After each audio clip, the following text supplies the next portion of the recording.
Сегодняшний день можно назвать днем покорения воздушного пространства, потому что именно 12 апреля 1961 года с космодрома Байконур стартовал корабль «Восток-1» с первым космонавтом планеты на борту Юрием Гагариным. Более полувека назад мир замер в ожидании перед стартом. Сын Земли впервые отправлялся к звездам. Первый полет, длившийся всего 108 минут, стал мощным прорывом в освоении космоса. В этот день стало ясно, что человек при создании необходимых условий сможет находиться за пределами нашей атмосферы. Можно было сказать, что стремление познать эту новую технику и принять участие в этой работе у всех было, конечно, огромное.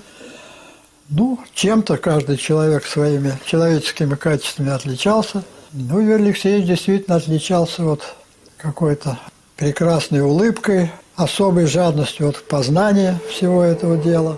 Ущелье Джетоугус Иссык-Кульского района стало пристанищем для космонавтов еще в 70-е годы, так как именно в эту местность привозили летчиков, где они тренировались в рамках программы, которая проходила по линии Института медико-биологических проблем. Стоит добавить, что наши соотечественники Марс Рафиков и Валентин Варламов также могли стать первыми в космосе. Однако по стечению обстоятельств они не могли конкурировать с Гагариным. Также знаменательным событием для нашей страны стал 88-й полет в космос, так как на встречу с Вселенной направлялся наш соотечественник Салиджан Шарипов. Слишком много. Мы оставили, наверное, половину нашего рациона следующим экипажем, чтобы они тоже не голодали. Зачем?